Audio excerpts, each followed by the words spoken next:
নমস্কাৰ ষ্টুডিঅ'ত মই ফাতেমা আসমিন আৰু আপোনালোকে চাইছে গুৱাহাটী টাইমছ। আমি আমাৰ অধিকাৰ কাঢ়ি আনিম বুলি আমছুৱে হুংকাৰ প্ৰদান কৰিছে বিজেপি চৰকাৰক। পুনৰ সৰব হৈ পৰিছে সংখ্যালঘু সংগঠন আমছু।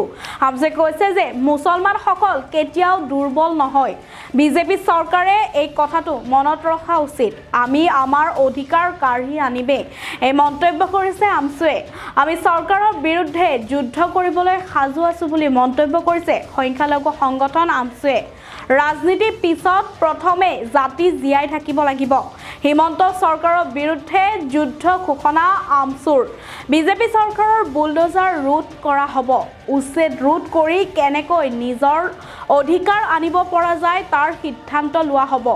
আমছুৰ এক অধিৱেশনত সৰব হৈ উঠিছে আমছুৰ সভাপতি ৰেজাউল কৰিম চৰকাৰ আৰু তেওঁ কৈছে যে মুছলমানসকল কেতিয়াও দুৰ্বল নহয়। বিজেপি চৰকাৰে মনত ৰাখক, এই কথাটো বিজেপি চৰকাৰে মনত ৰাখক যে মুছলমানসকল কেতিয়াও দুৰ্বল নহয়। আমাৰ অধিকাৰ আমি কাঢ়ি আনিমে, এই মন্তব্য কৰিছে।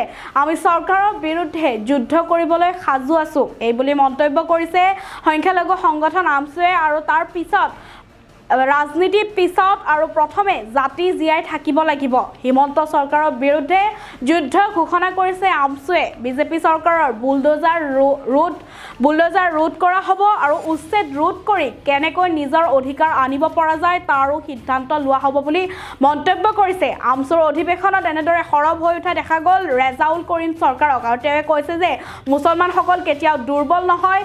বিজেপি চৰকাৰে এই কথাটো মনত ৰখা উচিত। আমি আমাৰ নিজৰ অধিকাৰ কাঢ়ি আনিমে, আমি চৰকাৰৰ বিৰুদ্ধে যুদ্ধ কৰিবলৈ সাজু আছো, এনেধৰণৰ মন্তব্য কৰিছে। আৰু ৰাজনীতিৰ পিছত প্ৰথমে জাতি জীয়াই থাকিব লাগিব। হিমন্ত চৰকাৰৰ বিৰুদ্ধে যুদ্ধ ঘোষণা আমছুৰ। বিজেপি চৰকাৰৰ বুলডোজাৰ ৰোধ কৰা হ'ব। উচ্ছেদ ৰোধ কৰি কেনেকৈ নিজৰ অধিকাৰ আনিব পৰা যায় তাৰ সিদ্ধান্ত লোৱা হ'ব। আমছুৰ অধিৱেশনত সৰব হৈ উঠিছে আমছুৰ সভাপতি ৰেজাউল কৰিম চৰকাৰ। আমাৰ হাতত মন্তব্য আছে, আপোনালোকলৈ আগবঢ়াইছো।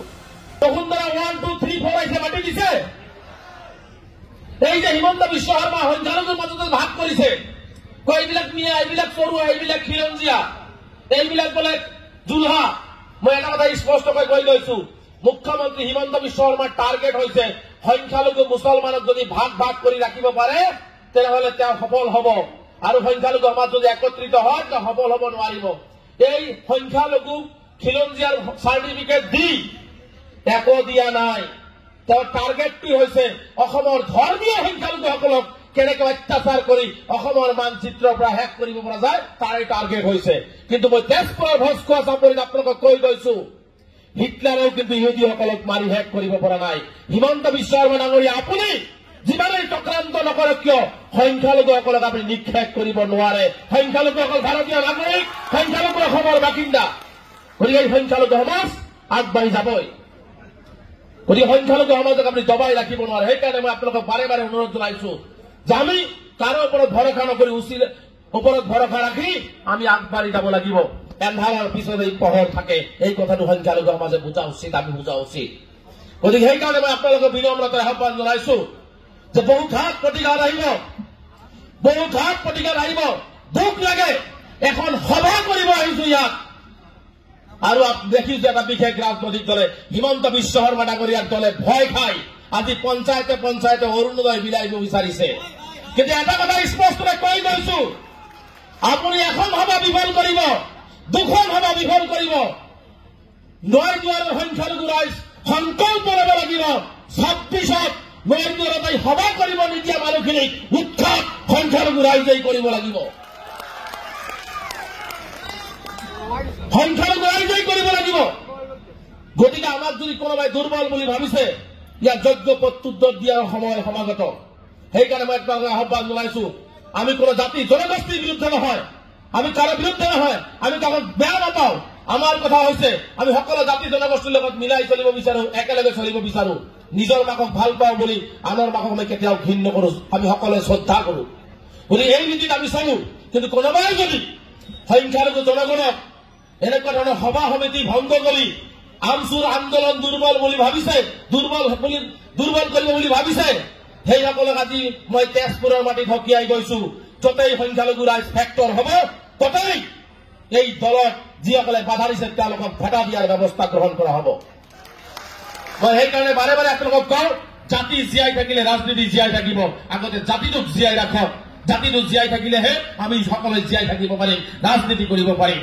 গতিকে মই বেছি সময় নলওঁ, মই এটাই আহ্বান আপোনালোকক দি গৈছো, যিমানেই কথা আমি নকওঁ কিয়, এটা কথাৰ ওপৰত গুৰুত্ব দি দিয়ক। জেহাদত মানুহে বিভিন্ন অপব্যাখ্যা কৰে, জেহাদত মানুহে বিভিন্ন ধৰণে গালি গালাজ কৰে, জেহাদ ভক্তক গালি গালাজ কৰে। মই তেজপুৰৰ সংখ্যালঘু ৰাইজক কৈ গৈছো, জেহাদ কৰক, শিক্ষাৰ জেহাদ কৰক, শিক্ষাৰ বিপ্লৱ সৃষ্টি কৰক, শিক্ষাৰ যুদ্ধ সৃষ্টি কৰক, আৰু সকলো অন্যায় ফালি ওলাই যাওক।